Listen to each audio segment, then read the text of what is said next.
This happened when I was in college. I was 20 at the time, studying for an upcoming exam in biology. That is, until my roommate busted in my room. She wasn't yelling, but I could see she was drunk by her excitement. I rolled my eyes and sighed. I completely lost focus now. But it was okay. I kind of gotten used to her behavior. She was a party girl while I was, well, a nerd. I tried to get back on my reading tracks again, but she patted me on the back and drunkenly giggled before speaking. "Come on, Jasmine. Every time I see you, you're always reading a book." I sighed before speaking. "And every time I see you, you smell of alcohol and vomit." She frowned at me. "How about this? I'll be quiet all week if you come to this party tomorrow at 8. I wanted to say no, but then I thought about it. I mean, I do always work really hard. Besides, she won't barge in like this for the whole week?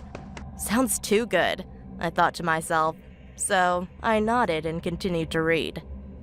We got ready. I hadn't dressed up in ages, so I was kind of excited. The party was loud, filled with drunk people making out, bumping and dancing. The party was hosted in a basement-like setting, only it was much bigger and had a lot of space. I'm not going to lie, I did have a few drinks. I wasn't drunk, but I was definitely tipsy. So, as my view became tilted, this guy comes out of nowhere and has small talk with me. He was fairly attractive. He didn't seem drunk. We met and exchanged names. From what I remember, he had red-dyed hair and blue eyes. He was white and about 6 feet. His name was Luke. We laughed and talked about topics like studying and books and that kind of thing. The talking went on for about a half an hour.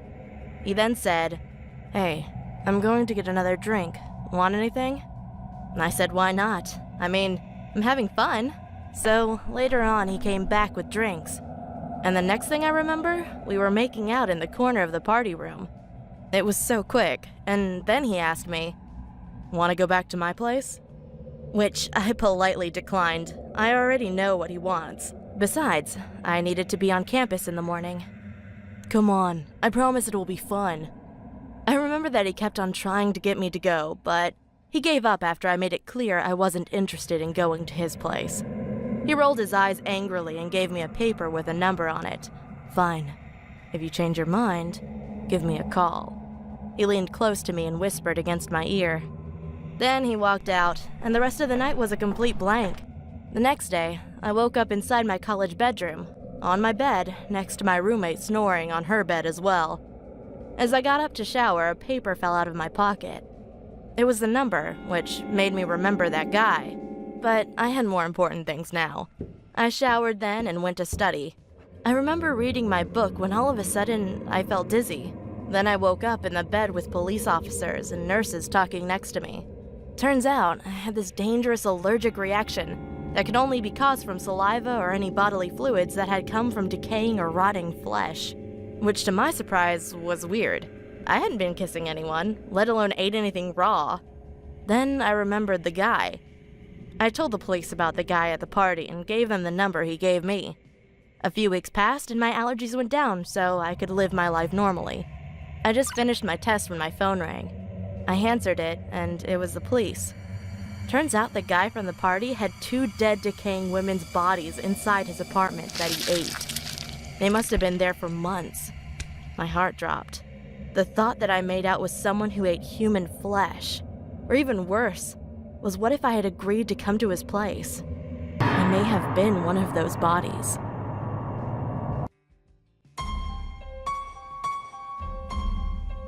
When I was in the 7th grade, I heard about astral projection for the first time and thought the idea seemed pretty cool.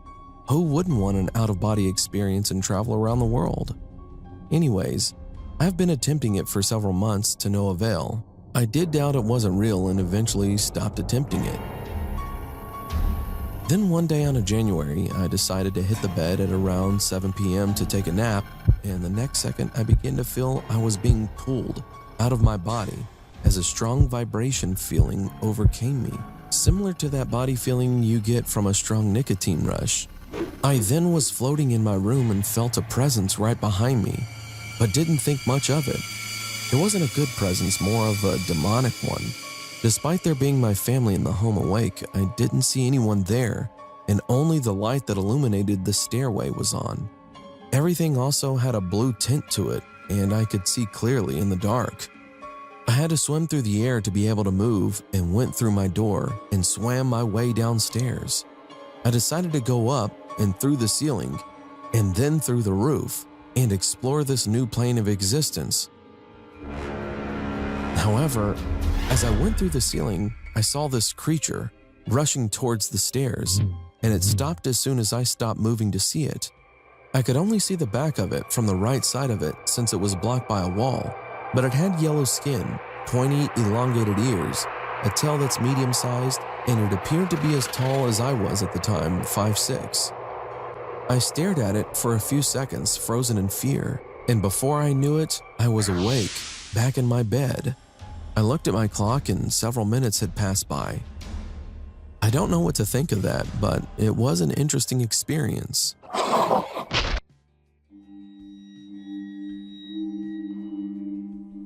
When I was 8 years old, I didn't have any friends. My mom wouldn't allow me to play outside with the other kids in our neighborhood. I was always alone. The only playmates I had were my cousins and my brother, but it took 3 hours and 25 minutes to get to their houses. One day, my mom let me play outside with the kids in our neighborhood for the first time because she was going somewhere, maybe to work or to run errands. I got my dolls and other toys and was excited to play with the kids outside. When I got there, no one wanted to play with me.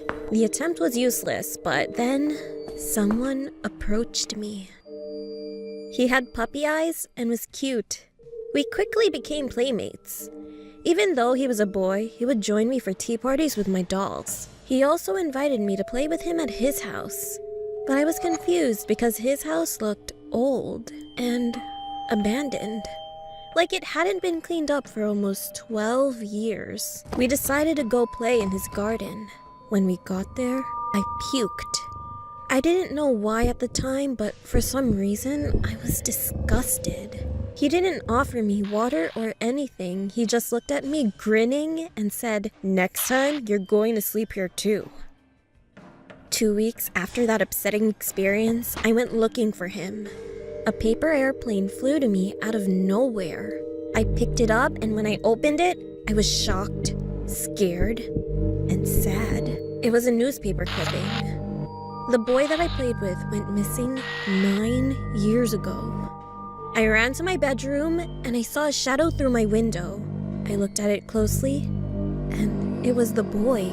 He was smiling.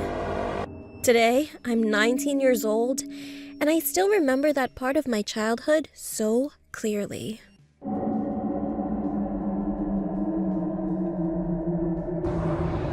One day, when I was about 6 or 7 years old, my mom had gone to my older sister's recital in Georgia, and my dad was at work. He was a pilot for some airline. So she left me and my older brother, who was only 12 at the time, at the sitter's house, which was a few blocks away from my house. My sitter, who I'm gonna call Bev, was 19, and she was pretty much the best kind of sitter to a 6 to 7-year-old boy could ask for. She'd let us play games and stay up watching TV, as long as we didn't bother her while she was on the phone with her boyfriend. We were watching TV, and we could hear something scratching the paneling on the side of the house. Naturally, we blew it off as a stray animal, so we continued watching TV. About 30 minutes to an hour later, Bev ran into the living room and locked the front door and shut the blinds. We were curious as to what she was doing. Me and my brother, being kids, got scared and started crying. Then Bev said everything would be okay. It was just a peeping Tom. So she took us upstairs and we went to her parents' room with the Nintendo and some snacks. She said stay put and not to touch anything we didn't bring into the room. Not a minute later after she walked out of the room, we heard a loud crash and glass shattering in the room below us. The sicko had thrown a brick from the walkway through the guest bedroom window and managed to get in. I remember Bev running into the room and pulling us into the closet telling us we were going to play a game of hide and seek and to be very quiet. She got out of the closet and locked it from the outside latch and disappeared. Several minutes passed and we could hear a grown man screaming, come out wherever you are. I only want to play." Then I heard what sounded like water running in the bathroom across from the closet. Then it shut off. And I heard Bev yelling something at the man. It was something like, "The police are on their way. You better get out of my fucking house now." Then we could hear loud, heavy footsteps sprinting out of the room, and then sirens wailing in the distance. Bev shrieked, and we heard a loud thud on the ground below us. Bev had managed to find an old wooden bat. As the man turned a corner to go out the front door, Bev swung the bat as hard as she could, knocking the man to the floor. Dazed, he got up and tried chasing her outside, but the cops had already arrived and tackled the man on sight. My mom came home immediately and took me, my brother, and Bev back to my house. A few years later, she explained that the man was a known sex offender and had escaped from prison. In the report, he was said to be carrying a rather large knife in his pocket and had a Saturday night special tucked away in the waist of his pants.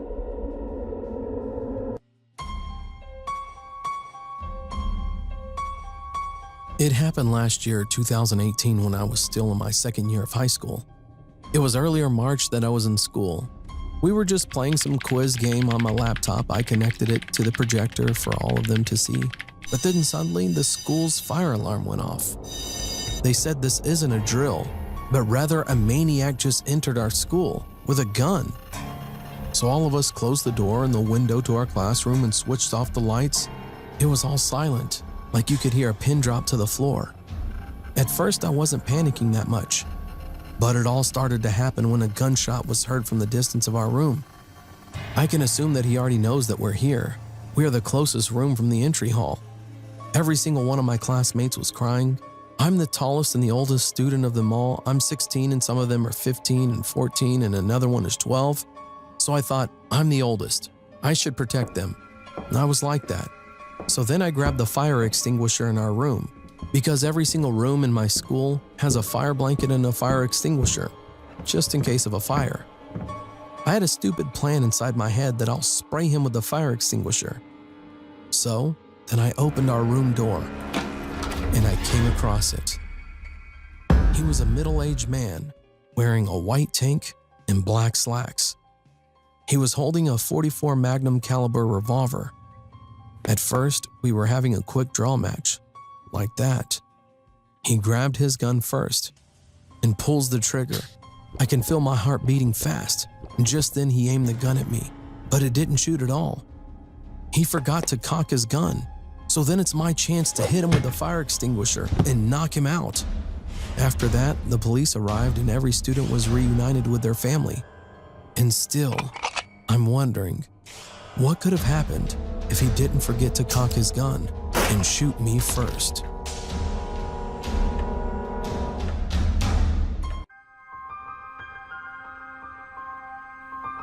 My name is Magda, and I'm 26 years old. I work in an office in the city. On the weekends, I used to love to get away from all the hustle and bustle and take a trip to the countryside. Luckily, I have a cottage in a small village which is located right at the edge of the forest.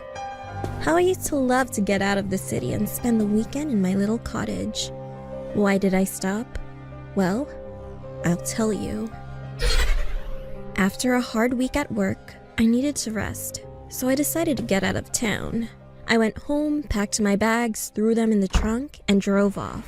When I arrived in the village, it was late in the evening and I was tired from the long drive. I went straight to bed and fell asleep quickly. In the middle of the night, I was awakened by the sound of my car alarm going off. I looked out the window, but there was nobody in sight. I found my car keys, pressed the button to shut off the alarm, and the awful noise stopped. I laid back down and tried to fall asleep. All of a sudden, the alarm went off again. I didn't feel like getting up, so I just grabbed my keys and pressed the button once more. Everything was peaceful and quiet again. However, 5 minutes later, the alarm went off a third time. Once or twice could have been an accident, but now I was wondering what was going on. Could someone be playing tricks on me in the middle of the night? I got up again and pressed the button to turn off the alarm. But this time, I didn't lay back down. I stood at the curtains and watched. After a few minutes, I saw something by the light of the moon. A shadow emerged from the bushes and slowly approached the car. I could just about make out the shape. It was something tall, skinny, and black. The figure reached out with its long, thin arms and knocked on the car. The alarm went off again, and quick as a flash, the dark figure retreated back into the bushes. At that moment, I realized what was going on and began shaking with fear. I turned off the alarm and continued to watch. The thing emerged from the bushes again, slid silently over to the gates, threw a hand through them, and removed the partition holding the gates closed. I was paralyzed with fear, and I couldn't move. My mind was overcome by panic thoughts. What was it? What did it want from me? What was it doing? Would it ever go away? A shiver ran through my body, from my head down to my toes. My mouth was dry and my heart was beating fast. I was so tense, I was gritting my teeth and clenching my hands into fists. I regained control of myself and ran down the stairs as fast as my legs could carry me to the ground floor. I wanted to look for something I could use to protect myself. However, just as I was about to switch on the lights, I suddenly froze in my tracks. The dark figure was at the window. It was pressed up against the glass, staring in, looking to see whether or not there was someone home. I immediately ducked down behind the sofa and peered out. That's when I realized what all those tricks with the car were for. It was trying to lure its victim outside. I couldn't take my eyes off its hideous face. Its skin was the color of ash and covered with wrinkles. Its eyes were small, beady, and completely black. Instead of it having a nose, there were 2 ragged holes. It didn't have any lips, just 2 rows of sharp, yellow teeth. When it breathed, it was so heavy and hoarse that it was misting up the window. I just knew it wasn't going to go away. After standing at the window for a few moments, I heard a rustling noise as it came to the front door. I watched as it tried to push its fingers through the gap under the door. The handle began to twitch wildly up and down. The creature emitted a chilling sound. It was not like a human voice. It was a deep, beastly growl, like an angry dog chewing on a bone. I knew that if it heard me, it would keep trying until it found a way to get into the house. I crouched down behind the sofa, hiding in the shadows and desperately trying not to make a sound. Tears began involuntarily streaming down my face, no matter how much I tried to stop them. I could feel my pulse pounding in my temples, and I was shaking like a leaf, just waiting for it to end. I don't know how long I cowered there. I must have been passed out. When I woke up and looked out the window, the creature was gone. The door was still in place, and everything seemed secure. I've never been so relieved in all my life. I ran upstairs and looked out the window.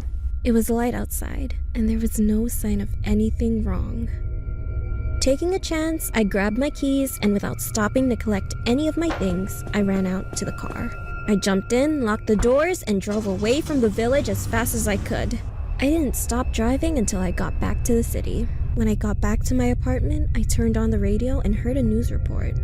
The announcer said that, in the village, the dead bodies of 2 girls had been discovered. Their corpses had been mutilated and dumped in a swamp. I guess the creature found what it was looking for. I don't want to, but I am curious to know. What would have happened if I didn't make the right decision of sprinting?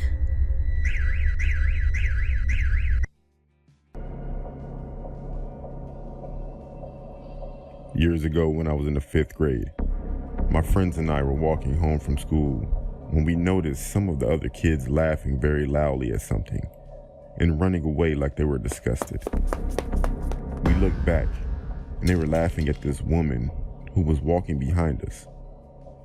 We didn't know why, because we saw her every day when we were walking home from school. We just never spoke with her, or we never even seen her up close.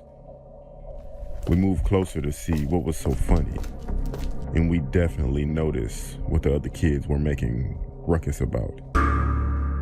This was a man dressed in a miniskirt with high heels on. The other kids were throwing sticks and rocks at it, but he never responded. He just smiled while he was walking. A few days later, I just so happened to be watching the news, and I saw the same guy's face on the news. My friend who lives around the corner was getting her mail when she saw the man across the street watching her. He waved and he started skipping across the street like a little girl while loudly asking her, "Do you remember me?"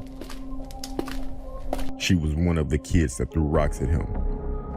She shut her door as he started running full speed toward her house while wearing a wig, miniskirt, heels, and a woman's tank top. He started banging on her door until she called the police. He was caught within minutes. Anything could have happened to us that day with this guy roaming our neighborhood. But luckily, nothing ever happened to any of the kids that I knew.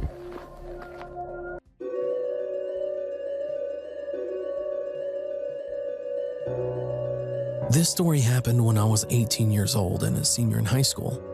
It was an ordinary night. My dad worked the night shift, so we all decided to sleep in my parents' room. I was with my younger brother, who was 15 years old at the time, my younger sister, who was 11 years old, and my mom. My parents' room was a small, purple, square-shaped room, which also had a bathroom. The bathroom's door was across from the bed. My younger brother and I slept on my parents' bed, while my mom and my younger sister slept on the floor. Before sleeping, we all had a short conversation, and after that, we went to sleep at 9 p.m. At 2 a.m., I was awakened by a strange sensation. As I opened my eyes, I had my eyes fixed on the bathroom door, which was cracked open. To my surprise, I noticed a black figure, which looked exactly like my younger brother. The figure stood there with his arms crossed, watching me. However, his eyes were shut. At that moment, I froze.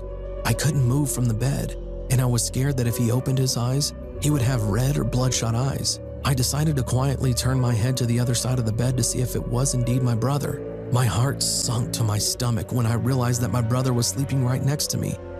So many thoughts kept racing through my head. Who is this person? Why is he here? How could he look exactly like my brother? I tried as hard as possible to sleep and ignore what I saw. A few minutes later, after opening and closing my eyes, I was shocked to see that the figure was now standing above me, still looking right into my eyes with his eyes shut. My eyes were wide open from the shock. I felt like I was going to die from a heart attack. I felt as if he was starting to open his eyes, which scared me and caused me to close my eyes and force myself to sleep. Forcing myself to sleep worked, and the next thing I knew, it was morning. When I woke up, I headed to the living room and saw my mom. After holding it inside for a bit, I gave up and told my mom about the incident. I almost froze when she said she saw the same exact figure and witnessed what happened. It was terrifying. We both saw the same black figure that looked exactly like my brother. It was as if he was my brother's twin. We lived in that house for 2 more years until we finally moved out. After the move, we told my dad about this story because he doesn't like hearing creepy stories, so we kept it a secret until we moved. He surprised us by saying that we were not alone. He saw some strange things in that house as well.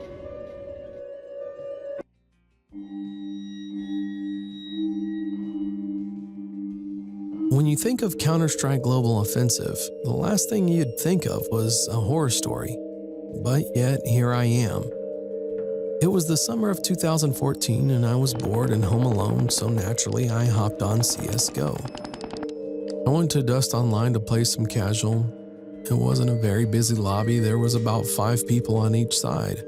I joined Terrorists, where I quickly discovered the only other person with a mic was a guy whose name was something like Smarties McFlurry. He sounded a lot older than me. I was 14 at the time. His name was Dave and we got along well and we played good together since we had the same number of skill. We eventually played more CSGO together. and then friended each other on Steam. After that, he asked for some of my social media, and I gave him my Discord and Snapchat. Then on CSGO, Dave suddenly said he had to leave and we could play more tomorrow. So I got off and watched some TV and eventually went to sleep on the couch. I was home alone for the night. At like 1 a.m., I awoke and got a glass of water. Then I heard a Snapchat notification from my phone. Curious as to who was sending snaps at this time of night, I picked it up and saw it was from Dave. I opened it, and it was a picture of my front lawn and house. The phone and the glass of water fell from my hands to the floor, and my heart began to race. I was suddenly frozen, as if rooted to the spot. The darkness around me seemed to become thicker, and I swear I was seeing shadows all around me. Then I heard a knock at the glass.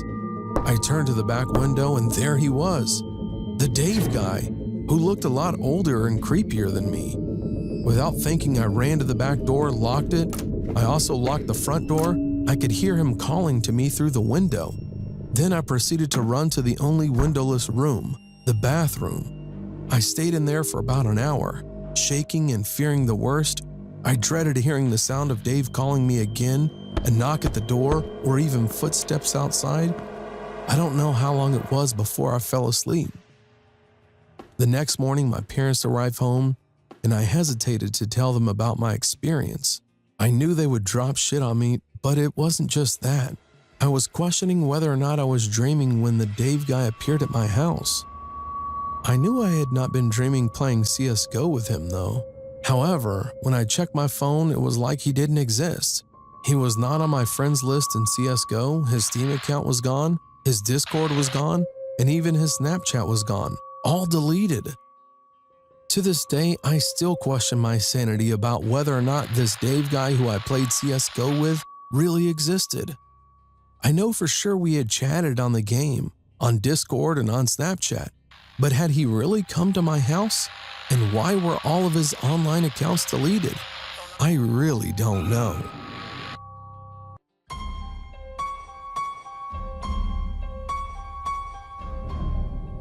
I was a big Tinder guy a few years ago.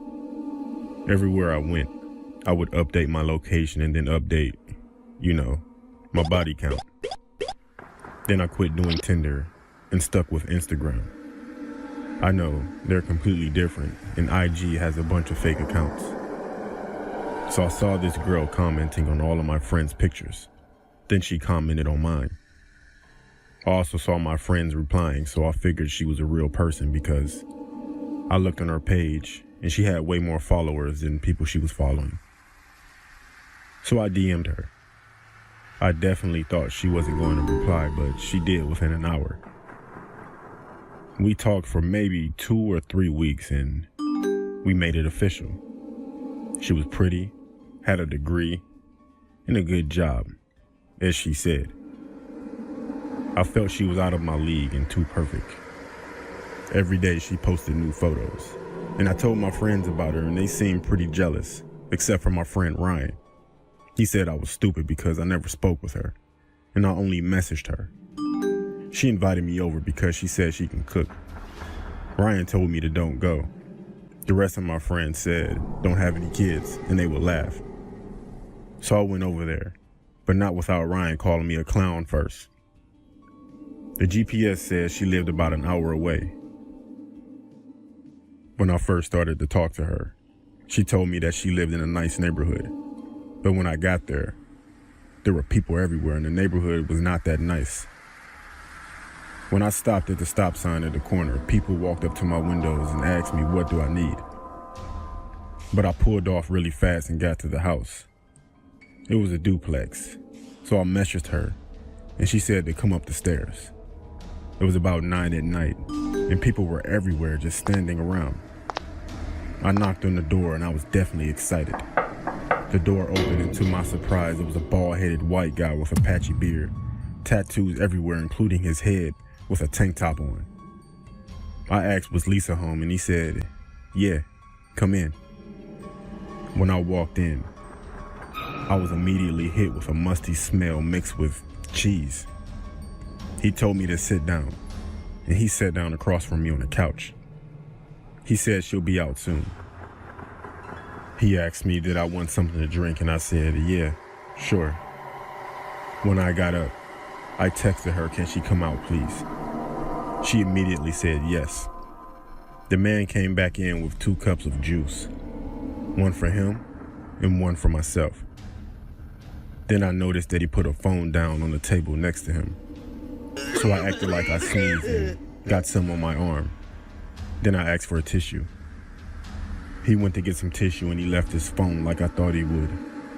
I texted her back, and to my horror, the phone rang. I looked on the caller ID and it was my name. I heard him coming back. He came back and we sat there for about a minute. And then the phone rang again because he never checked the message that I sent. He looked at the phone. I looked at the phone. Then we looked at each other. I postured up, and he calmly said, I guess you caught me. Then out of nowhere, he lunged toward me, attempting to grab me. I punched him, and he fell on his face. I ran out of there so fast, and I never looked back. Yeah, I called the cops. And when they got there, the man was still knocked out. After that, I never went on dates with people that I met online again.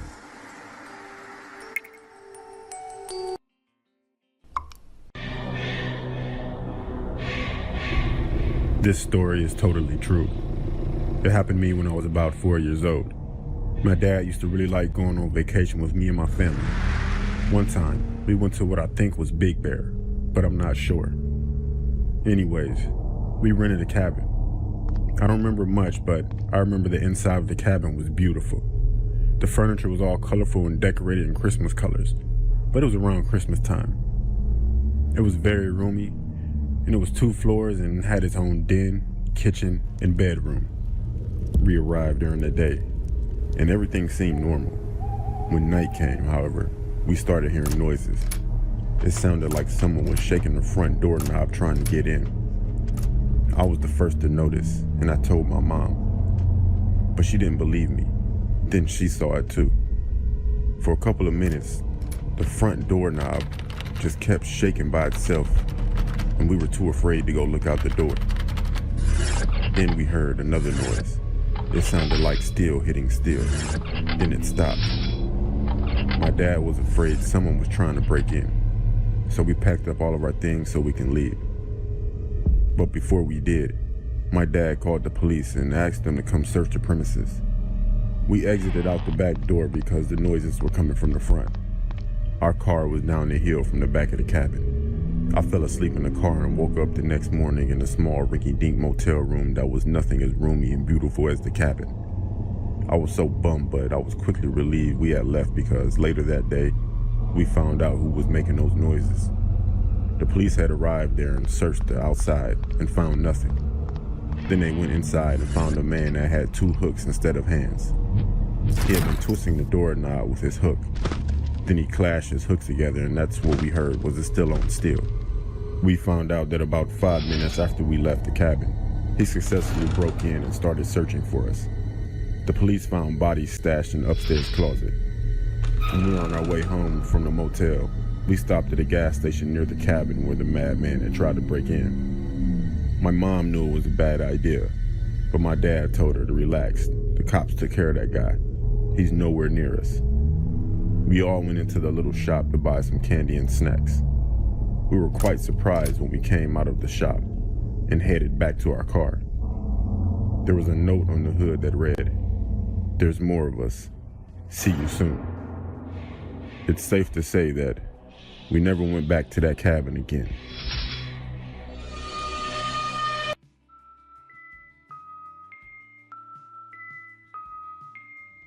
I was born in 1984. This incident was from 1989. I was 5 years old then. I'm a guy, the middle child of 5 siblings. It was late 1989 when my mom was giving birth to our youngest sister. My mom was having labor, and my dad and a family friend were taking her to the hospital of our town. My eldest sister and I were left alone at home. I have no clue about ghosts and hauntings by that time. I wasn't sure how much time has passed since they left for the hospital, but I guessed it's about midnight or just before it, when my sister fell asleep. I was sitting beside her on the couch. I am sure I was wide awake and watching my elder sis sleeping. The couch was just by the window, and the window was high above the ground. There's no way anyone could climb up the wall. It was then, at that exact moment, that I saw a hand on the outside of the window pane. The hand of a baby, from the wrist upward, with the palm facing me. Maybe I was too young to get scared, or I didn't know how to react. I'm not sure. I just kept staring at the hand. At that time, I thought that the hand was of my to-be-born younger babies. I can't tell what exactly happened after that. What I'm sure of was that my parents came home the next morning with our new baby sister. I told my mom about the thing after I was 25 years old. But I've got chills when I think about that night. I wonder why I didn't get scared or horrified. Maybe I was too young, as I've said before. I don't know. I'm sure I saw what I saw.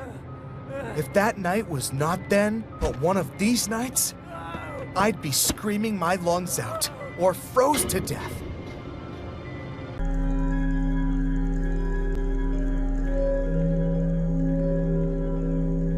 I have 3 sisters, Crystal, Kiara, and Melissa. I'm the youngest and only boy. Growing up, we lived in a haunted house. In fact, the neighborhood was haunted. All the neighbors had experiences. Apparently, it was all built over a military grave site, but I'm not sure how true that is. This was years ago. I was about 5, I think, and my sisters were around their early teens. Our cousin, Vincent, who we call Vincy, was staying over. He's the same age as my sisters. We used to play hide and seek with all the lights in the house turned off, apart from any room our parents were in. So this night was going great. The only source of light was a flashlight that the seeker had. Crystal was usually found quickly because she had, and still has, really long curly red hair, and it almost glowed bright orange in the light. Kiara has long straight blonde hair, so she was found quickly too. But Melissa and I have black hair, so we could blend in better. However, this night, Kiara was the seeker. She found us fairly quickly and only had Vincy to find. So she went to our parents' room and shined the light inside. Our parents had 2 white wardrobes that were attached on either side of a white dressing table, with a mirror on top of it. Kiara could see one of the wardrobe doors was slightly opened, and inside of it, in the darkness, she could see eyes staring out at her. She laughed and shouted, "Found you, Vincy!" But the eyes didn't move. They just stared at her.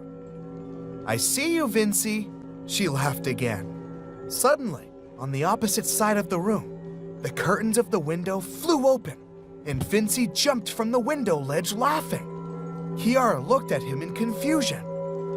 But I thought, suddenly the confusion turned to fear when she looked back at the wardrobe.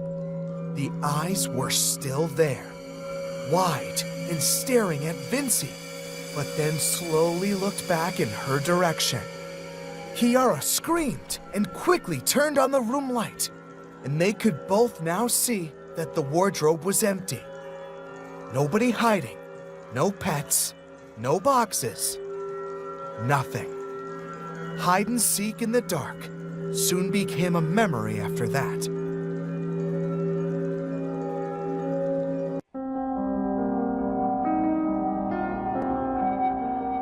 This happened a few weeks ago. I live in California and have always been good friends with this kid named Ethan. We had all the same interests, so we got along great. But that's besides the point. There's this old abandoned house a few blocks away that has been vacant for years. I have no idea why it was never fixed and sold. The point is, it's abandoned. All the neighborhood kids are always telling rumors about the place.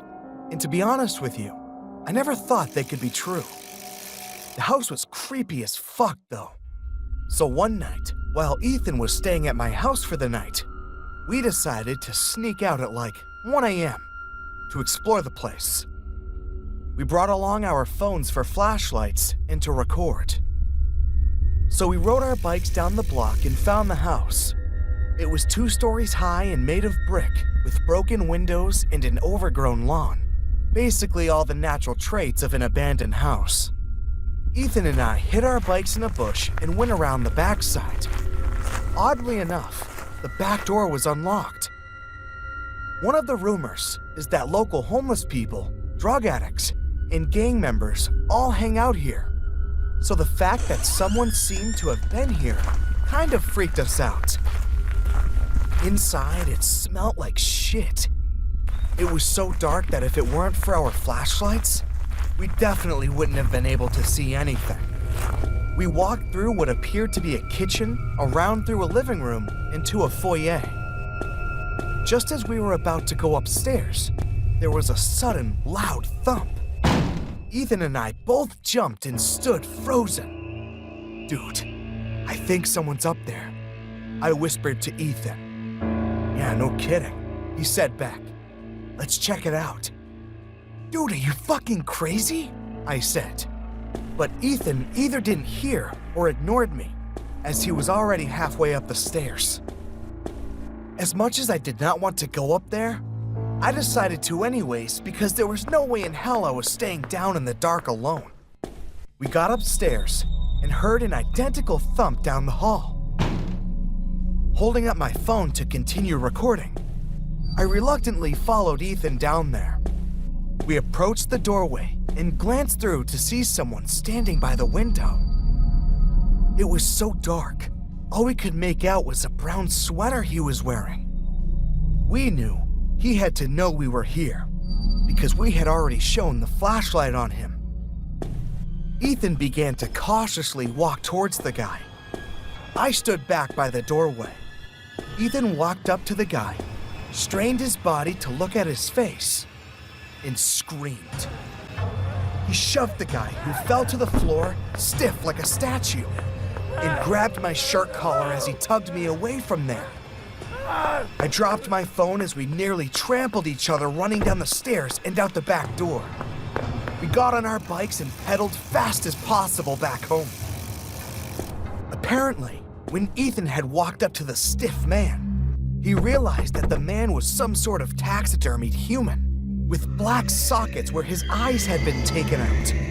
At the same time, he heard a crack in the floorboards from across the room, and saw the silhouette of a man huddled in a dark corner watching him.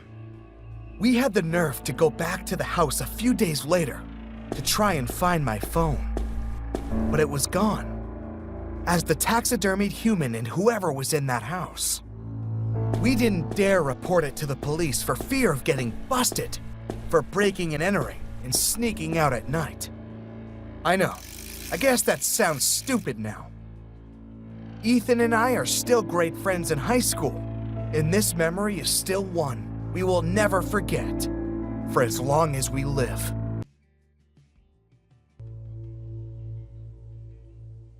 A few years ago, while I was in high school, the deep web was becoming very popular. I never really got into it until my friend told me about it because he was into that weird stuff. One day after school, I had nothing to do, so I went onto the browser Tor. I didn't really see much, so I called my friend over so he could help me out. Once he got to my house, we started searching more and more. We saw a lot of drugs and illegal weapons, stuff like that. Then he clicked on a link that was in a chat room, and the link said, "Watch this." As we're sitting there, we were just staring at the screen that went from black to the outside of a building within a few seconds. And out of nowhere, a sticky note that said, "Want to see something cool?" So then I typed, "Yeah, sure." What was weird was the guy wouldn't type. He just showed sticky notes in the camera. and he also never spoke. All of a sudden, the camera started moving toward the building that it was facing. As we're watching him move toward the building, we noticed that the building was in our neighborhood. Then he quit moving and put another sticky note that said LOL. That kind of creeped me out. And then a person entered the building, which was eerily dark. The camera stopped at a padlocked door and then unlocked it and opened it. The camera moved toward the back of this dark room, and there was a dog bowl on the floor. Now at this point, the camera was only facing the dog bowl. A few moments later, whoever the person was that was holding the camera put something in the bowl that looked like just slop. Honestly, it looked like feces. Then you hear another door open and a girl crying in the background, along with a chain dragging. This girl shows up in the camera crying with a chain around her neck. And the guy shoved her face in the bowl and puts a sticky note in front of the camera that said, "Cool, right?" Then the screen goes black. We sat there for about 10 minutes in disbelief, but the stream was still live. Then out of nowhere, the camera was back on. Then it was in the corner of my street.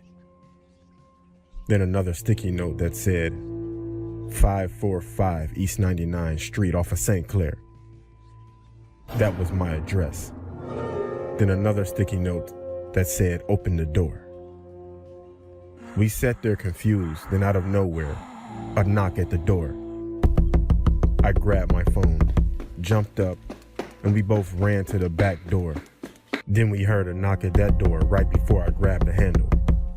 At that point, we had someone at the back door and someone at the front door knocking. We were stuck. Critical thinking wasn't my strength at that point.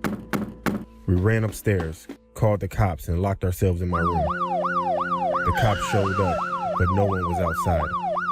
Only items that the cops found were 100 sticky notes, all with my address written on them. I told the cops about the building with the girl, and they found it. The girl was 14 and had been missing for 5 weeks. We moved out of that house within a week. But I would never visit the deep or the dark web again.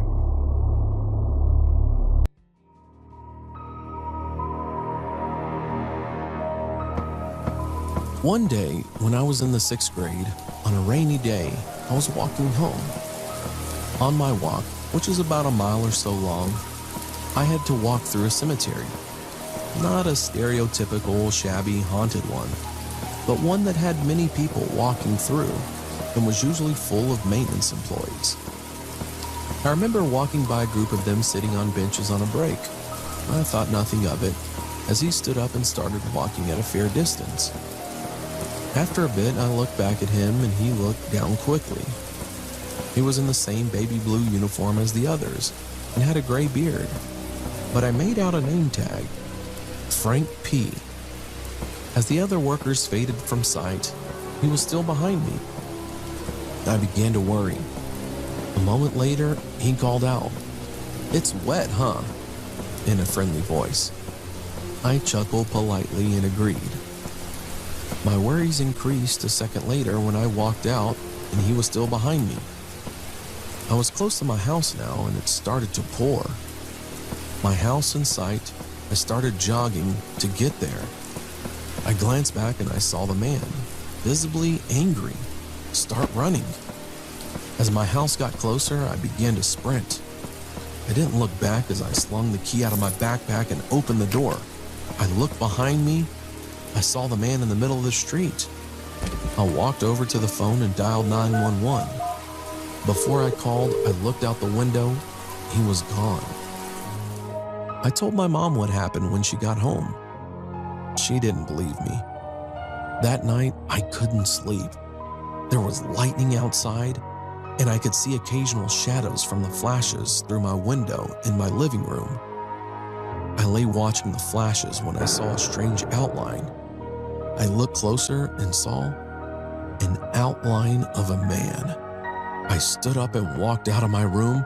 I walked into the living room. It was completely dark outside. I stood in the doorway and waited. A car's headlight illuminated the pale, shallow face of Frank P. I ran into my room and locked the door. Never saw him after that night. But whenever I see that baby blue uniform, I think back to that night and that haunting image of a skeletal, unnatural face of Frank P.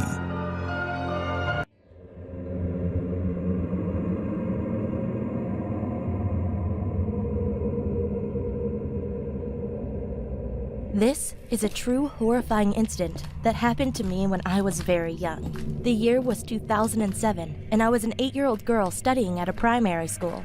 The school was old, and it was built after the war and Japanese invasion in my country. I heard that there were Japanese army men and local people killed on the land brutally. And many teachers and students claim that they have encountered paranormal activity. Although I've never seen anything paranormal at the school, this place still gave me a creepy vibe. My class was located on the 2nd floor, just beside the girls' bathroom. The chilling part is, we could see an old cemetery park from there before entering the bathroom. One day, when I was studying in my class, I wanted to pee, so I asked the teacher's permission and went to the bathroom. I got into the first stall and locked the door. There was no light or anyone in there. It was just me. Everything was silent until suddenly, someone banged and kicked the door that was in front of me. I was in shock and froze for the first seconds. I don't know why, but I didn't scream for my life. I just quickly pushed against the door so the person wouldn't break in. After a few minutes, the banging stopped. I waited for a few more minutes and opened the door. There was no one in there. I walked out, ready to go back to my classroom. Then, I saw a student with broad shoulders and chocolate skin standing opposite of my direction. He was looking at me with a smile on his face. I froze, because he was one of my classmates, and he actually sat near me. I think, after he saw me go out of the bathroom, he followed me, and that was him inside. I quickly returned to my classroom and didn't speak of anything about it to anyone. The student soon went in and sat down quietly. I cannot recall his name, but I still remember this incident even now. I will never forget this horrifying experience. I wonder what would have happened to me if I didn't lock the door, or if he had successfully broke in that day.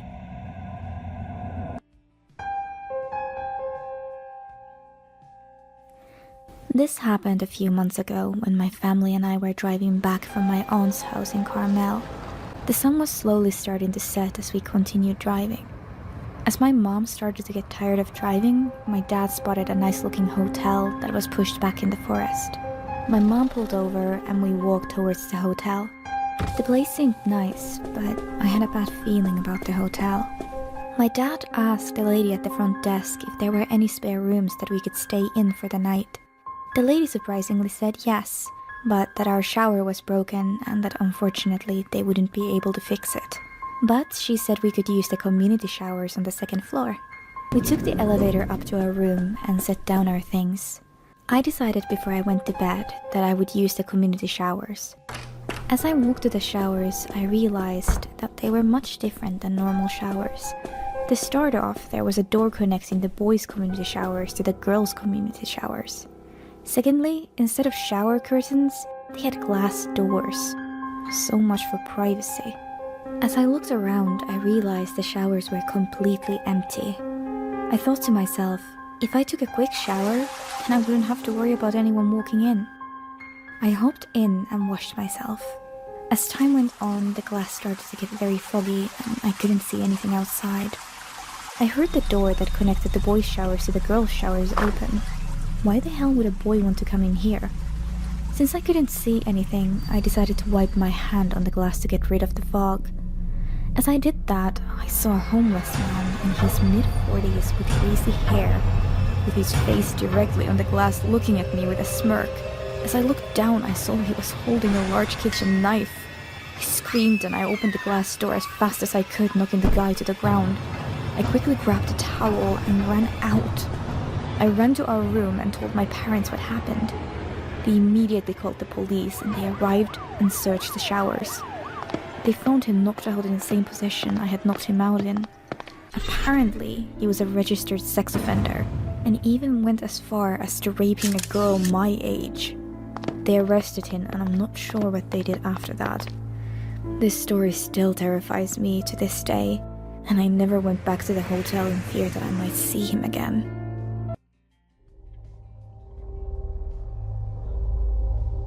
My name is Victor, and I'm 23 years old.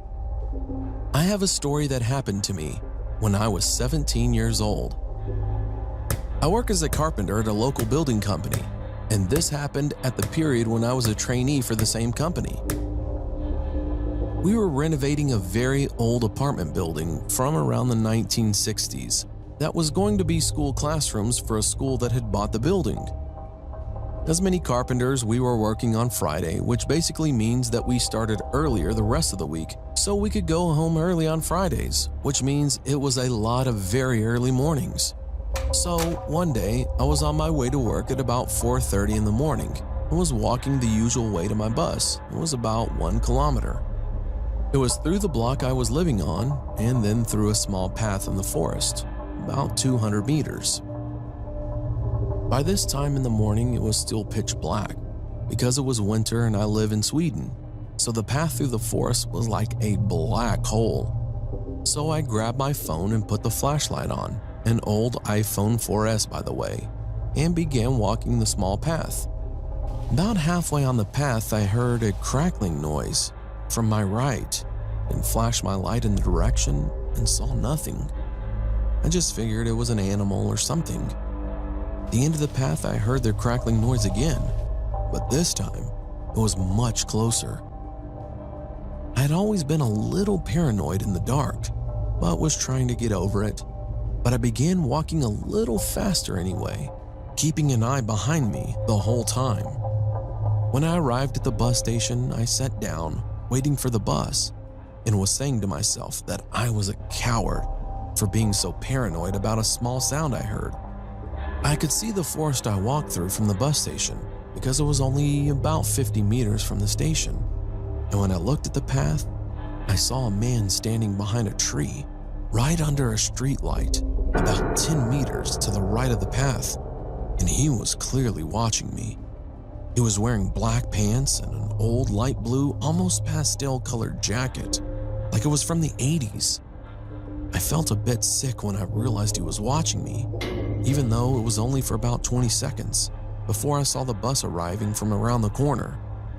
I immediately felt relief when I saw the bus, so I stepped on the bus, and it was as usual completely empty. I sat at the back of the bus and looked back at the forest to see if the man was still there, but he wasn't. When the bus began to take off, I heard a thud right beside my window. I quickly looked at the side and saw an arm reaching up to my window waving at me, and the arm was wearing a light blue jacket. I didn't have time to see his face because he was wearing a hood, and the bus had already taken off. On the way down to downtown, I tried not to think about the man, but it was so hard because it was so weird, and something like that had never happened to me before. I eventually got off the bus at my bus stop and began walking to the building where I had my working clothes and my gear. It was really close to my bus stop, so it only took me maybe about 5 minutes to walk there. When I arrived at the door to the building, I grabbed my key and was about to put it in the keyhole when I saw in the corner of my eye, peeking out from the building's corner, that man in the light blue jacket standing, looking at me. I quickly unlocked the door, ran inside, locked it behind me. After that, it was 2 more doors. Both needed an access card, so nobody without the card could get inside. After the first door, it was a long hallway. To the left, only lit up by a few lights in the roof, and a ring in front of you. It was the second door that led to my locker in the coffee room. I ran as fast as I could. I was shaking at this time. There is no way I could think of how he could have got down here so fast. I put on some coffee and changed to my working clothes. It was completely quiet in the room.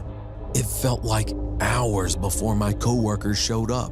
When they finally showed up, I felt the best feeling in a long time. When it was time to get started with working, we began walking towards the elevator that led up to the top floor, which we were currently working on. When we arrived at the top floor, I realized I forgot my helmet in the locker. So I took the elevator down, went through the 2 doors, and got my helmet, and was making my way back up to the others. When I had opened the first door and was standing in the dark hallway, I froze. I heard someone whispering my name from the back of the hallway. I looked down the hallway and saw the same man, the same light blue jacket. He was standing there looking at me. Then he said something I will never forget. "You look so peaceful when you sleep, Victor," he said in a deep but shaking voice. I felt my whole world shatter when he said that. Then I ran for it. I opened the door and slammed it behind me. I ran to the elevator and smashed the button to the top floor. It felt like I was going 100 floors before I got to the top. I ran to the others and told them what happened. They just laughed at me and thought I was silly, saying that nobody can get in there without a card. I planned to call the police, but I didn't for some reason. Probably because I didn't want to look like a coward in front of the others. Eventually, I never saw that man again. I don't know if I was hallucinating or he was really there. I have no idea. But I never walked the same path to my bus again, and I always sleep with my curtains down, even to this day.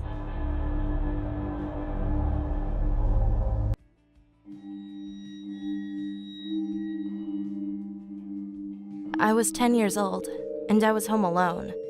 But that wasn't a big deal because we lived in a small city. My mom and dad were at my grandma's house. I couldn't go because I was sick.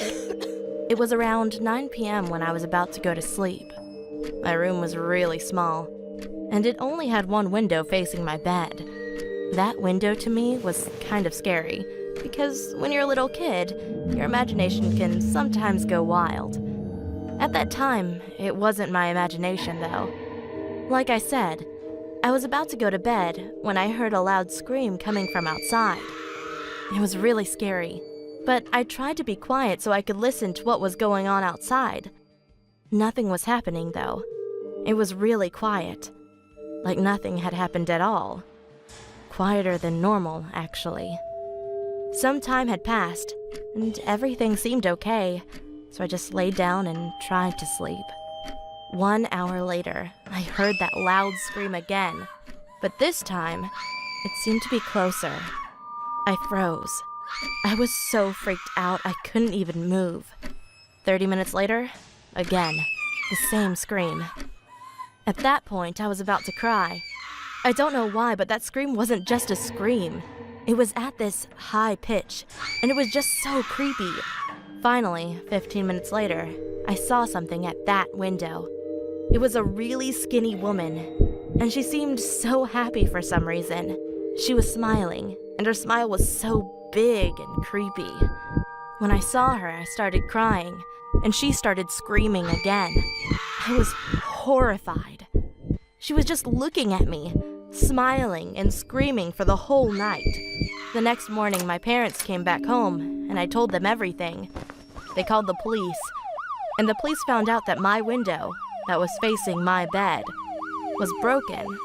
But it didn't seem like it was broken with some sort of weapon, but as if it were broken by a really high pitch.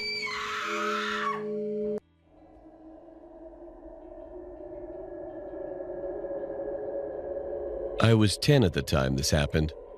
I loved my bedroom, since it had a TV, a bed, and a closet with my computer on my desk.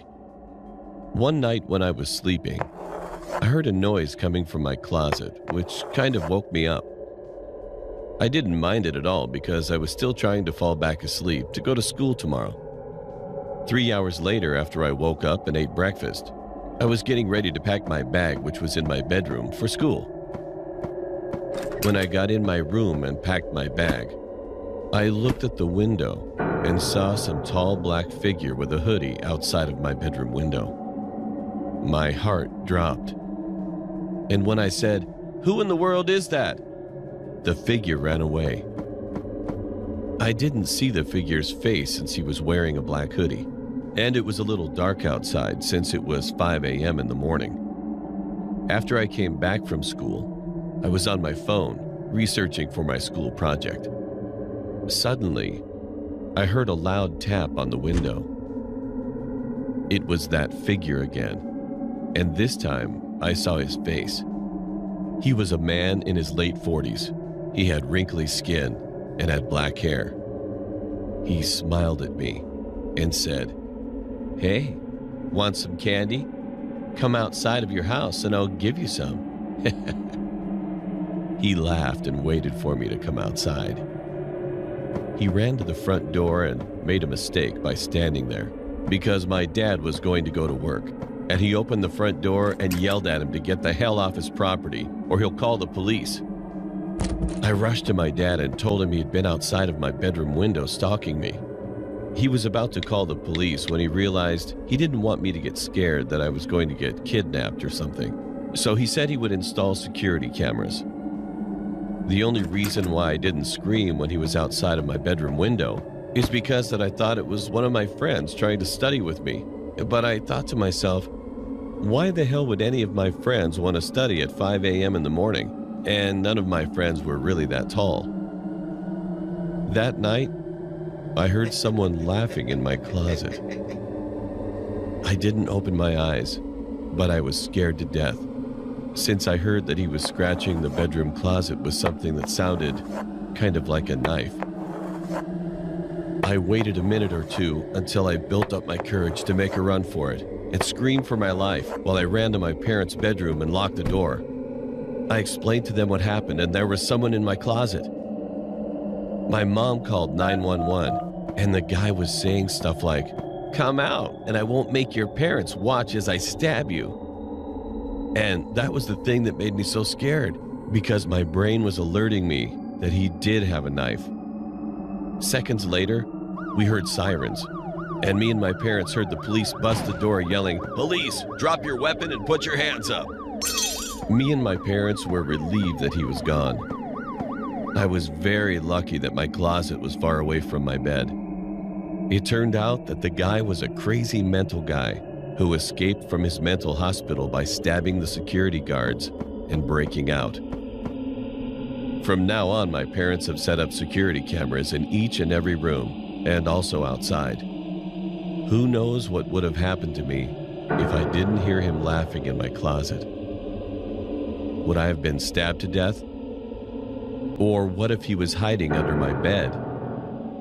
Since that day, I still don't know how he got in my parents' house. Maybe my mom or dad forgot to lock the front door. Or he got in from my bedroom window.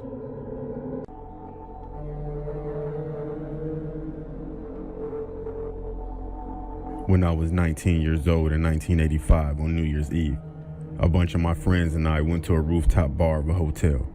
About a half hour before midnight, I ran down to my car because I had forgotten my camera. I figured I would have plenty of time to get back up there and find my friends. I grabbed my camera and I got into an elevator all by myself. About halfway up, the elevator started shaking and it stopped completely. I was trapped. I have always had a problem with confined spaces, so this was not an ideal situation for me. After a few minutes, everything went silent that was going on outside. Then out of nowhere, the elevator lights went out, and I started to hear children laughing. But this was not the type of place where children would be. My heart started beating faster and faster and harder. Then all of a sudden, I passed out. As I woke up, I noticed that I could not move or talk. I thought to myself, not sleep paralysis again. Then the light started to flicker on and off, and then all of a sudden, I see a black figure to the left of me in the corner of the elevator, crouching down, smiling at me. I tried to scream, but nothing would come out. I tried to move, but I couldn't. A guy came over the loudspeaker and told me there was an electrical short and that he would have me out soon. There's a camera in the elevator, so to the security guard, it looked like I was just laying there. I guess they figured I was drunk, being that it's New Year's. Anyways, every attempt to scream or move, that figure would just start laughing at me and pointing. This whole time the lights are flickering. Then all of a sudden, I can hear the huge crowds counting down for New Year's. 10. The dark figure is staring at me, and now with a menacing smile, with 10 fingers up. 9. He's still looking at me with 9 fingers up, and he's moving closer. 8. He was still looking at me with 8 fingers up, and he's closer. 7. The same thing. 6. the same thing. 5, the same thing. 4, he's drooling, and he's much closer. 3, he's closer. 2, he was closer. Then the lights quit flickering, and it was pitch black. Then all of a sudden, outside went silent again. I felt breathing in my right ear. And then out of nowhere, I hear 1. I couldn't breathe. The light started to flicker again, and then the figure was on my chest. And all of a sudden, it was gone. And I can talk and move again. Usually when I have sleep paralysis, something bad happens. Once I got out of the elevator an hour later, I found out that there was a brawl during the countdown on the rooftop bar that I was at, and 4 people were killed by some maniac who was waiting until the end of the countdown to start hacking up people with a machete. Ever since then, I have not had a sleep paralysis episode.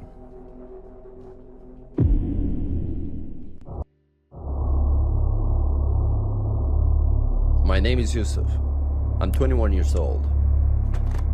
A few weeks ago, my parents decided to go to Lebanon for a few days while I stayed home.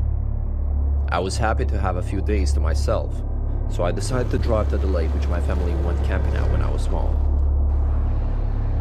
It was remote, surrounded by trees, and barely anyone goes there. I decided to stay for one night though. As I got there, I decided to dare myself into skinny dipping since I was alone. To be honest, it was quite refreshing and relaxing. As it was getting dark, I took out some firewood to dry up with a campfire and got my lunch. That night, I dared myself into sleeping naked under my towel as I would never get another chance like this. As I woke up, I was shocked. My towel was gone. I couldn't find my clothes either. I felt scared as this meant I wasn't alone in the woods. To my luck, my car keys weren't stolen, so I decided to get home. However, since I was staying for one night, I didn't bring any extra clothes.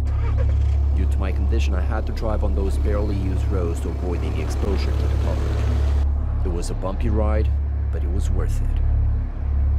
After a few hours, I saw a man in the distance near the road. He tripped and hit his head on a rock. Despite my condition, I knew I needed to stop and give him some help. But as I saw him, I realized he was wearing the same clothes I wore yesterday. I got out to ask if he's okay, but he didn't move. As I got closer, he grabbed my hand and looked at me. He had wide eyes and a huge, terrifying smile. I was more scared than I liked to admit. I quickly got in my car and drove away. I managed to get home by sunset, and it took me a few minutes to get the balls to run to my front door. I have not returned to the lake, and his smile haunted me ever since. That begins with a C and has a big college that I lived near. I attended a different college than the one I mentioned and made the 20-minute drive from the city to that college. I also worked nights as a pizza delivery man in the city and the surrounding suburbs.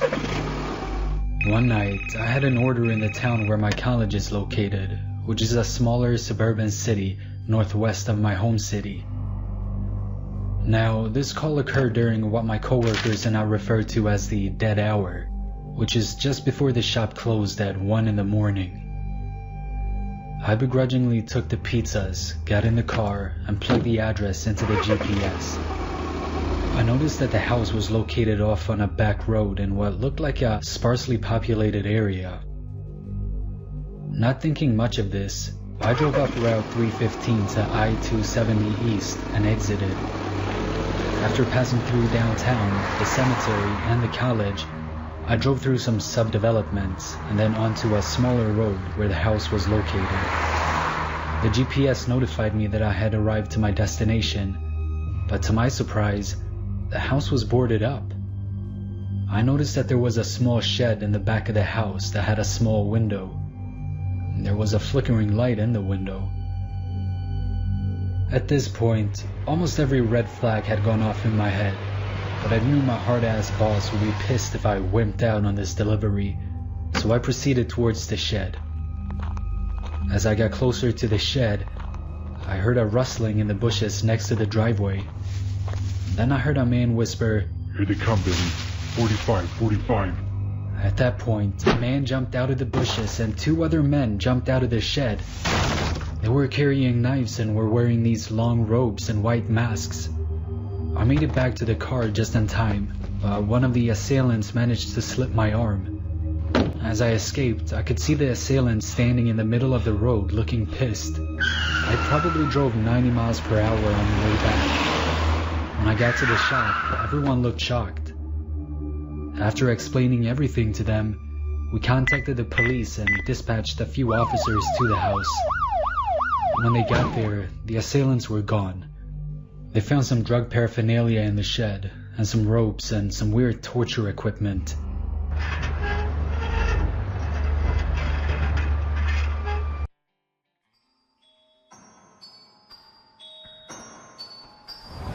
I was on a road trip with my friend Tom throughout upstate New York.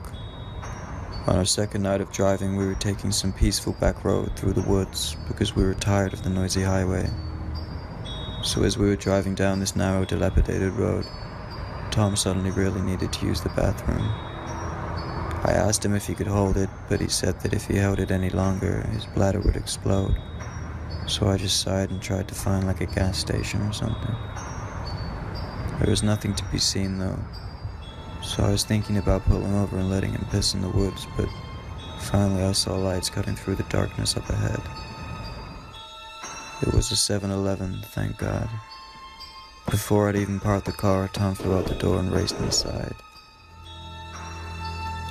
I realized while waiting in the dark car I was actually hungry, so I pulled out some change from my pocket. It would at least be enough for a bag of crappy Cheetos or something. So then I went inside. As I was walking through the store examining everything on the shelves, I felt a tingly feeling on my neck, like I was being watched. I turned around and saw a bearded man in a yellow suit casually slip into the other aisle. I rolled my eyes, picked up a bag of Cheez-Its, purchased them, and walked out back to my car, looking at the dark woods behind the 7-Eleven. Tom had been gone forever, so I texted him and he told me he was just finishing taking a huge shit, which was classic Tom. I was just crunching on my Cheez-Its when I heard somebody go, "Psst, psst." I quickly looked around but saw nobody. Over here. Finally, I spotted a man peeking his head around a tree in the dark woods. His face was all dirty and he had glassy eyes. We stood staring at each other for what seemed like the longest time, until he said, "Come over here. I want to show you something." Hell no. I got in my car and locked the doors, texting Tom to hurry the fuck up. I told him there was a creepy weirdo outside the car, and he was all like, "Alright, be right over." Later on, he walked out the doors and climbed into the car, and I hit the gas to get as far away from that fucking place as possible. As we were driving, I looked back one last time in the rearview mirror and saw 3 cloaked, bulky men standing in the trees surrounding the 7-Eleven. Needless to say, I still have no idea what the hell was going on at that place, nor do I ever want to find out.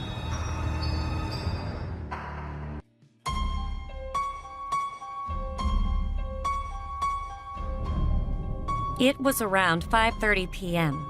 I was walking in the street to my dormitory since my home is far away from my school. There were only 3 to 5 people passing by that street at that time. While walking, I was texting my boyfriend, asking him if I could come over that night since I have a project to make and my laptop's being an ass. It won't turn on, so I was hoping I could borrow his laptop. And then, when I looked up, there was an old man walking towards me. The street was narrow, so I stopped and moved away to the side to make room for him when he did the same. I nervously laughed and moved to the other side, and he copied me again. This time, I felt a bit nervous. Excuse me, I muttered. I tried to get away from him, but he kept blocking my direction. Then he laughed and moved away. I felt relieved. I quickly walked past him, and then he stomped his feet behind me. I got startled, and then he laughed. I thought he was just a crazy old man. I told my boyfriend about it, and he asked me if I was okay, so I told him not to worry. Around 7 p.m., I was at the jeepney stop waiting for a jeepney to arrive because I was going to my boyfriend's apartment since it was 45 minutes and 2 rides away. 30 or 45 minutes later, there was one jeepney with only 5 passengers, so I hopped in. One by one, the passengers got off the jeepney until I was the only one left. "Drop me off by the terminal, please," I said. He didn't say a word, just kept on driving. When we finally got into the terminal, he didn't stop. Just drop me off here, please," I told him again. Then I saw his face in the rearview mirror. It was the crazy man from earlier. I panicked. He was looking at me, smiling. I immediately called my boyfriend, since we don't have 911 here. He wasn't picking up. I didn't know what to do. Should I jump off the Jeep? Then suddenly a group of friends halted the Jeep and he stopped. I immediately got off and ran. I might have looked like a maniac to those teenagers, but I didn't care. I called my boyfriend again, who finally picked up. He had just got off from school and I told him everything. He picked me up where I was, and since then he never let me travel at night.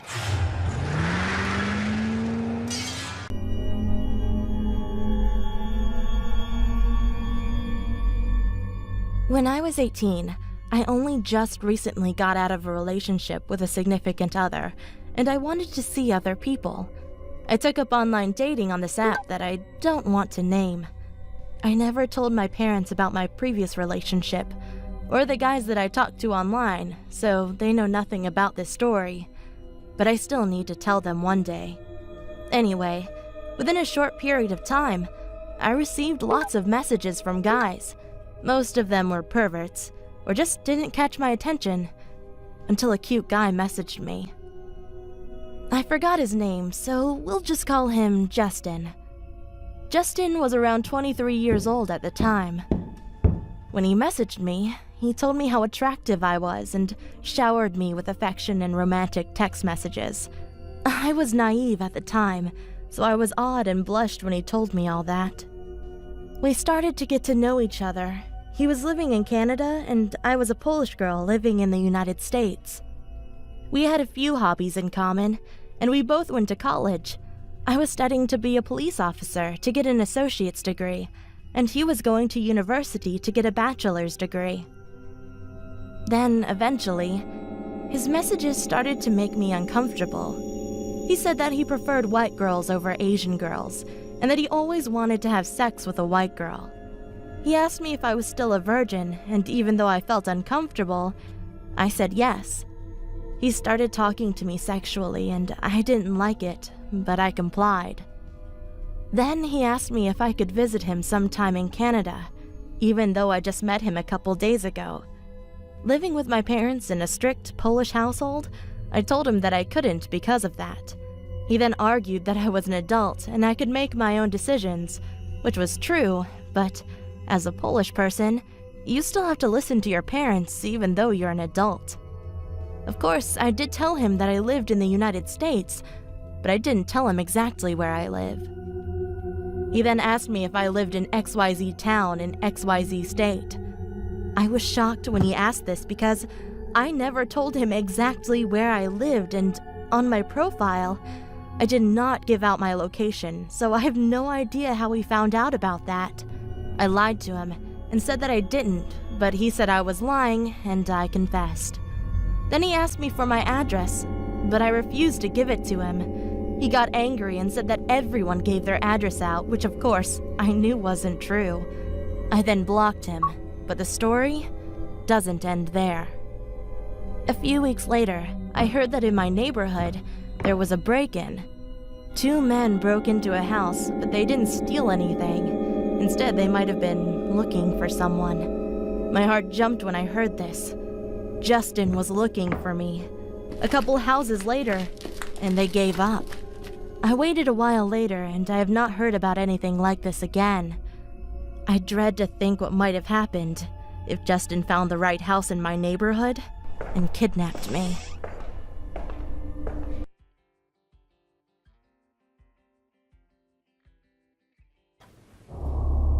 I've been followed by creeps before, and in one case was almost assaulted. I was never truly scared about that type of stuff. I've been through a lot in my life, and I consider myself to be pretty strong. Even when some creep attempted to assault me, I wasn't scared because I knew I was gonna beat his ass, and I did. I never feel threatened unless I get my gut feeling. I know when something bad's gonna happen, or if someone is a shady character, etc. My friends tell me I have some type of sixth sense. I'm not one for superstition, but I also have to agree it gets really weird, and I'm almost always right. One day, I got the worst gut feeling I ever had in my life. I was in my first year of college, living in some very nice apartments.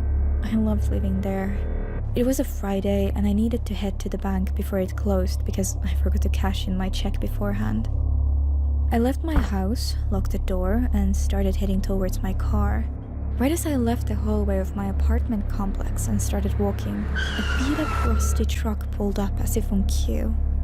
There were two guys inside. One was a pretty big guy with tattoos and looked like he just got out of prison, and the other one was super skinny with glasses. The second I laid my eyes on them, I had my gut feeling kick in. It was worse than usual, and I immediately felt like shit. The big guy was driving and started to tell me things like, "You are so beautiful, come over here, let's talk. You're the most beautiful girl I've ever seen."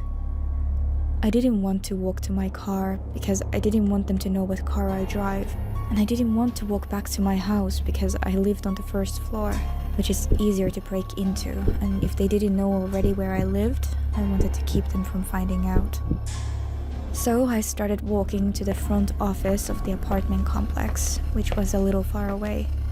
I already had my pocket knife out, but hidden in my sweater sleeve. They kept calling out, trailing me as I walked to the office. I kept my eye on them so I knew what they were up to. They eventually asked me to go to a party with them.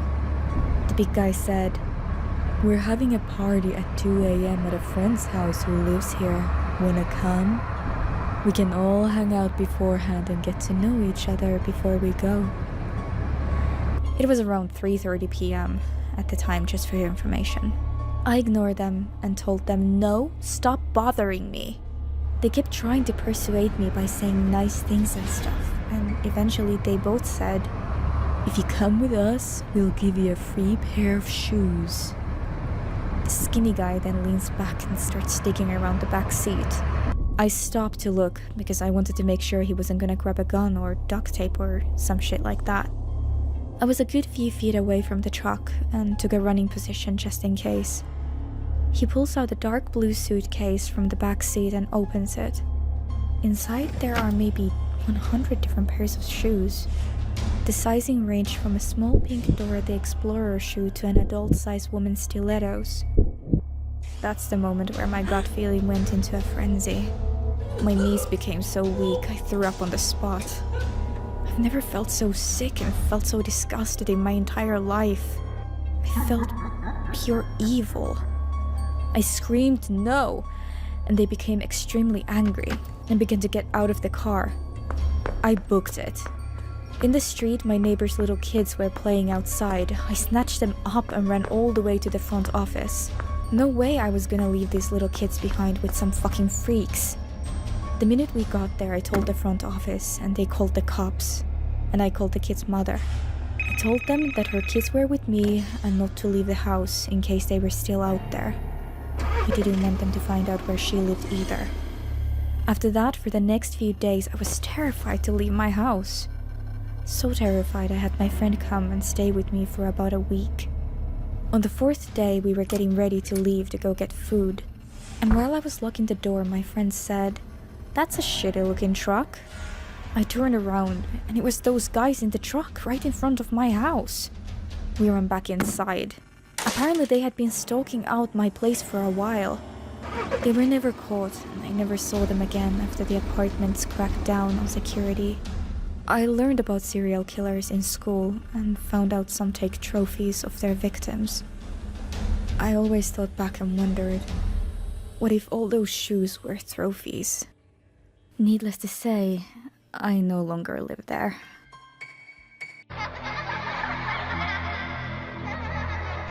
When I was 17, I didn't have a driver's license. Most of the time I walked or hitchhike. There was this one night. There weren't that many cars on the road, and it was very cold. And this man pulled over. When the guy pulled over, I took a good look at the guy and figured I could take him if he tried anything. He was on the slender side and had a strange frailness about him, even though he looked healthy enough. I got into the car. After we agreed on the destination, we exchanged names and I warmed my fingers off in front of the heating group. He spoke quietly, asking a few questions along the lines of, was I local and how did I like living there? He said he only been here for a few months, but found it beautiful and hoped he could find happiness there. That comment struck me as a little odd, but I brushed it off. It began to snow and the road quickly got slippery. So he slowed and he kept his eyes straight out the windshield, driving silently. I was okay with that, as small talk was never my forte. About 10 minutes later, I noticed the car near the intersection we were approaching seemed to be sliding, so I said, "Watch out." He immediately hit the gas, shooting through the intersection and burst out with, "Don't ever scream at me." Needless to say, I was taken aback. I said, "Look, this is close enough. Just pull over here and I can get there." He didn't seem to hear me. So I said, "Richard, did you hear me? I said you can pull over here and let me out." But no response. He just stared straight ahead, driving faster now than he did when it started snowing. To say I was scared doesn't seem to cover the depth of the fear that began to rise in me. I didn't know if I should stay quiet or speak, but I was damn sure not going to yell after his outburst. After about a mile, he began to mumble under his breath. I couldn't quite make out what he was saying, but I assumed he was speaking to me. So I said, "What did you say? I couldn't hear you." He began to speak quietly and rapidly, saying things like, "You're always yelling at me. I've told you time and time again, do not yell at me. I don't appreciate it. No, you don't listen, you don't listen." And I was just sitting there looking at him. I was at a complete loss. I didn't know what to say in response or if I should say anything at all. I contemplated just jumping out of the car, but nixed that idea when I realized the door lock was missing. There was just a silver-lined hole where it should have been. I started to cry and debate with myself about causing an accident by grabbing the wheel and hoping for the best, when he suddenly looked at me for the first time since I had gotten in the car. He blinked several times, rapidly, then slowed the car, pulling into a gas station. I waited to see if he unlocked the doors, not wanting to say anything to set him off again. After a minute or two, he quietly said, "I think I better let you out of here." And he hit the button to the door locks, and he opened the door. I wasn't about to hesitate, so I jumped out of the car as if I were on fire. I was about to turn and walk into the gas station when he called my name. He looked so damn sad and I hesitated. He apologized, said he was sorry if he had frightened me, that he never would have harmed me. And he asked if I'd be able to get home okay. I said I would and closed the door. He began to pull out of the gas station, but stopped suddenly. He just sat there for a couple of moments, his head down. I froze, wondering what the hell was up, and was about to run into the gas station, but he opened his window and yelled at me, waving something in his hand, my hat. I left it on his seat. I slowly approached the side of his car, and he handed it to me, apologizing again. I didn't know what else to say, so I just said, "Thanks." I watched as he drove off, making sure he was out of sight before moving on so he wouldn't know which direction I was heading. As I walked, I went to put my hat back on. and a piece of paper fell out of it. Folded into a paper was a $100 bill. The paper said, "I'm sorry. Please take a cab and don't hitchhike anymore tonight." I didn't.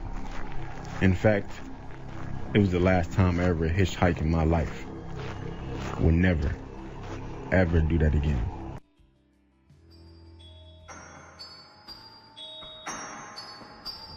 I was 16 when this happened to me, and it still haunts me to this day.